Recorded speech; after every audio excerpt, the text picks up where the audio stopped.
Anyun go anyun Juli metat go metat rumah sidak lebatum empat dua kali tiki narat adong ngepantap digat tang lalu gondok mati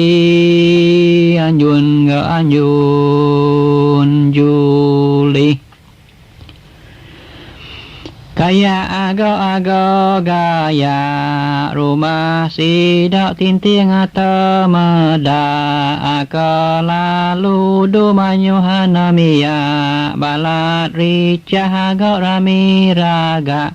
Biasanya bak berput aka ruti anyun anyun Juli